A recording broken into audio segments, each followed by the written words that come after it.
नमस्कार, वंदे भारत। भारत तक देख रहे हैं आप। आपके साथ मैं हूं सांची त्यागी। दुनिया वाले में आज बात दो ऐसे संगठनों की जिन्होंने पूरी दुनिया में एक नई जंग को न्योता सा दे दिया है। विवाद है ब्रिक्स और नेटो के बीच का।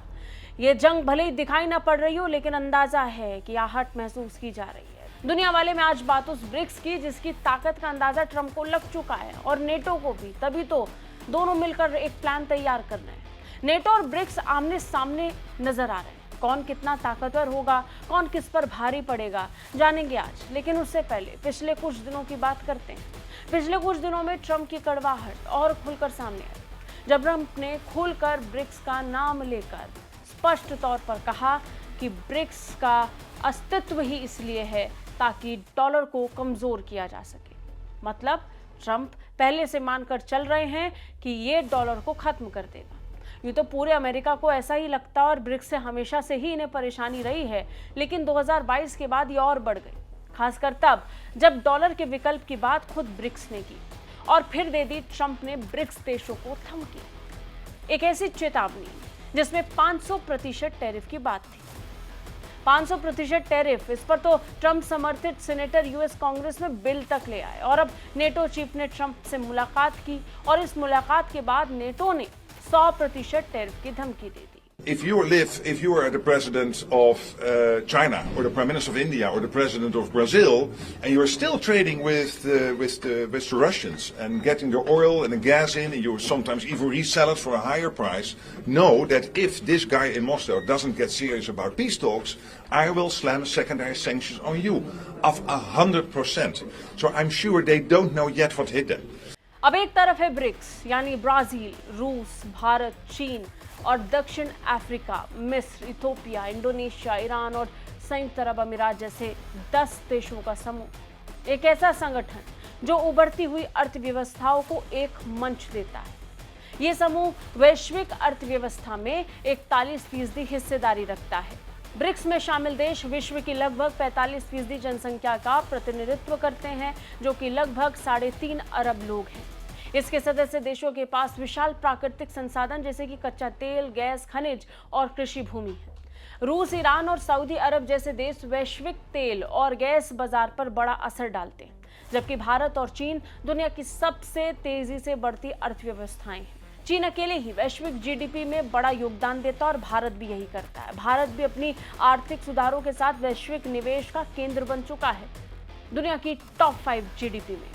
हालांकि ब्रिक्स के सामने कुछ चुनौतियां भी हैं, जैसे भारत और चीन के बीच सीमा विवाद, रूस पर लगे पश्चिमी प्रतिबंध और नए सदस्य देशों के बीच विचारधाराओं का टकराव। जैसे पाकिस्तान की पैरवी चीन करता है, लेकिन भारत इत्तेफाक नहीं रखता। ब्रिक्स ने एक साझा मंच बनाकर यह तो साबित कर दिया कि वैश्विक शक्ति का केंद्र अब केवल अमेरिका या यूरोप नहीं है। लेकिन चुनौतियां हैं। वहीं दूसरी तरफ खड़ा है नेटो। नेटो यानी नॉर्थ अटलांटिक ट्रीटी ऑर्गेनाइजेशन, और अमेरिका इसका नेतृत्व करता है। मुख्य रूप से यह सैन्य और आर्थिक शक्ति का केंद्र है। आर्थिक दृष्टिकोण से नेटो के सदस्य देशों का वैश्विक जीडीपी में हिस्सा करीब 45% है, जबकि ब्रिक्स देशों का हिस्सा, जैसा कि बताया गया, 35 से 41% के करीब। हालांकि नेटो की अर्थव्यवस्थाएं ज्यादा विकसित और स्थिर हैं, लेकिन ब्रिक्स देशों की विकास दर तेज है। उदाहरण के तौर पर भारत और चीन की जीडीपी ग्रोथ 6% से ज्यादा रही है, जबकि अमेरिका और यूरोपीय देशों का विकास दर 1.5 से 2.5%। ब्रिक्स के पास जो सबसे बड़ी ताकत है वो है जनसंख्या और संसाधन की। यहाँ भारत और चीन सबसे आगे। इसके सदस्य देशों में विशाल जनसंख्या है, जो न केवल उपभोक्ता बल्कि उत्पादक भी हैं। इसके अलावा ऊर्जा संसाधनों की दृष्टि से भी ब्रिक्स काफी आत्मनिर्भर है, जिससे ये भविष्य में ऊर्जा युद्ध की स्थिति में निर्णायक भूमिका निभा सकता है। ब्रिक्स देश पेट्रोलियम, गैस, कोयला, खाद्यान्न और बाकी आवश्यक चीजों का भी प्रमुख उत्पादन करता है। सोवियत संघ को तोड़ने वाले अमेरिका को इस बात का बहुत आत्मविश्वास है कि वो ऐसे ही ब्रिक्स को तोड़ देगा। नतीजन ब्रिक्स को उकसाकर वो तनाव बढ़ाने की भरपूर कोशिश कर रहा है, ताकि वो और टैरिफ लगाने की धमकी देकर ब्रिक्स के सदस्य देशों को, खासकर भारत चीन पर दबाव बना सके, जिसके बाद पुतिन ट्रंप के सामने नतमस्तक हो जाएं और वो यूक्रेन के खिलाफ रूस को रोक सके। और यही वो सवाल उठता है कि क्या ट्रंप ने नेटो के सहारे ब्रिक्स के खिलाफ कोल्ड वॉर शुरू कर दिया है। कोल्ड वॉर का मतलब है देशों या समूह के बीच बिना सीधे युद्ध के तनाव या फिर कंपटीशन, आर्थिक सैन्य दबाव की स्थिति। 1945 से 1991 तक अमेरिका और सोवियत संघ के बीच चला शीत युद्ध इसका सबसे बड़ा उदाहरण है। इस समय दोनों पक्षों ने हथियारों की होड़, जासूसी और आर्थिक प्रतिबंधों के जरिए एक दूसरे को खूब कमजोर करने की कोशिश की। आज ब्रिक्स और पश्चिमी देशों के बीच बढ़ता तनाव कुछ वैसा ही दिख रहा है। देखा जा सकता है कैसे ये लोग आमने सामने हैं, लेकिन आर्थिक और भू राजनीतिक मुद्दों पर ये केंद्रित हैं। इतना तो प्रत्यक्ष है कि नेटो और अमेरिका को पश्चिमी वर्चस्व को खत्म होने का डर सता रहा है। लेकिन क्या ब्रिक्स ऐसा कर रहा है? क्योंकि ना तो ऐसी कोई घोषणा हुई, ना कोई प्लान। इस दिशा में तो कोई आगे से प्लान भी तैयार नहीं हो रहा है और ना ही कोई ऐसी चेतावनी। लेकिन फिर भी तनाव है, और इस तनाव का कारण क्या है, चलिए समझते हैं। तनाव का कारण है ब्रिक्स का विजन।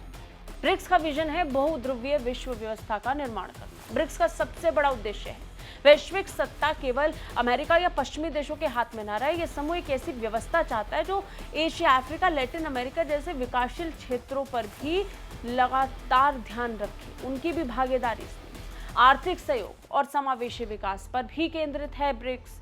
सदस्य देशों के बीच व्यापार, निवेश, तकनीक और विकास परियोजनाओं में सहयोग को बढ़ावा देना ब्रिक्स का उद्देश्य है। इसके साथ ही ब्रिक्स का सबसे बड़ा उद्देश्य है डॉलर पर निर्भरता कम करना। ब्रिक्स का लक्ष्य है कि अंतर्राष्ट्रीय व्यापार में स्थानीय मुद्राओं का उपयोग बढ़े और डॉलर वर्चस्व को चुनौती दी जा सके। इसके साथ ही ब्रिक्स ने न्यू डेवलपमेंट बैंक के जरिए वित्तीय सहयोग को बढ़ाने की कोशिश की। ब्रिक्स ने वर्ल्ड बैंक और IMF के विकल्प के रूप में NDB की स्थापना की। इसका उद्देश्य था विकासशील देशों की राजनीतिक शर्तों के बिना ऊर्जा और वित्तीय सहायता को संभालना और इसे हासिल वैश्विक संस्था में सुधार करने की मांग भी लगातार ब्रिक्स करता है। ब्रिक्स संयुक्त राष्ट्र, IMF, वर्ल्ड ट्रेड ऑर्गेनाइजेशन और बाकी वैश्विक संस्थाओं में सुधार चाहता है जिसमें बड़े स्तर पर पश्चिमी प्रभाव है। ये संस्थाएं पश्चिमी देशों के नियंत्रण में है। ब्रिक्स उन्हें अधिक लोकतांत्रिक बनाना चाहता है ताकि उन्हें भी सुना जा सके। शांति और सुरक्षा का सहयोग भी ब्रिक्स के उद्देश्य में शामिल है। ब्रिक्स का मानना है कि किसी देश के आंतरिक मामले में कोई देश ना आए।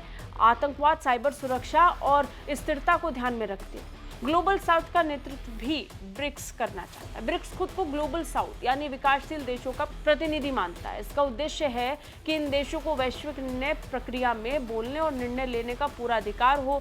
हाल ही में PM मोदी की तस्वीरें देखी ब्राजील में, जिसमें वो ग्लोबल साउथ के लीडर बनकर उभरे थे।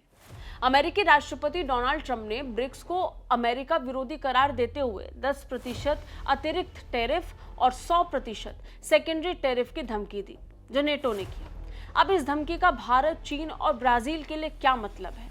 मतलब साफ है, इनके व्यापार को पूरी तरीके से चोट पहुंचाना, इस गठजोड़ को खंडित करना, जैसे कि भारत से समझते। भारत का रूस के साथ पुराना और मजबूत रिश्ता है, खासकर रक्षा और तेल खरीदारी के मामले में। भारत ने खुलकर कहा कि हम तेल खरीदेंगे। भारत रूस से सस्ता तेल खरीदता रहा, जो उसकी अर्थव्यवस्था के लिए जरूरी है। अब अगर अमेरिका 100% टैरिफ लगाता है तो भारत के निर्यात जैसे दवाई, कपड़े और बाकी सामान की निर्यात को नुकसान होगा। लेकिन भारत ने साफ कहा कि वो अपनी नीतियों को स्वतंत्र यानी आजाद रखेगा, किसी के दबाव में नहीं आएगा। भारत ऐसा करता रहा है, आगे देखेंगे क्या होगा। भारत, जो कि ब्रिक्स में एक प्रमुख भूमिका निभाता है, वो खुद 2026 में ब्रिक्स समिट की मेजबानी करने वाला है।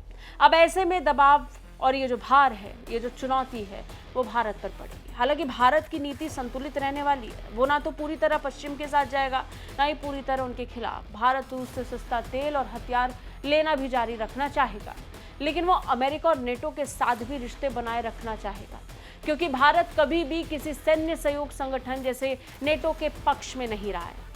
तो ब्रिक्स को सैन्य शक्ति से जोड़ना भी भारत की नीति के खिलाफ ही होगा, और उसे हथियार या फिर रक्षा नीति से जोड़ना भी खराब है। ब्रिक्स संगठन में भविष्य लिखने की जो ताकत है, वो नेटो के पास नहीं है। नतीजन साफ देखा जा सकता है कि नेटो इसी से डर में है। लेकिन इस डर के बीच सबसे बड़ा सवाल तो आज की तारीख में यह है कि जो ब्रिक्स अभी तक नेटो के खिलाफ खुलकर नहीं आया, पश्चिमी देशों के खिलाफ कोई ऐलान नहीं कर रहा, उससे आखिर इतना डर क्यों?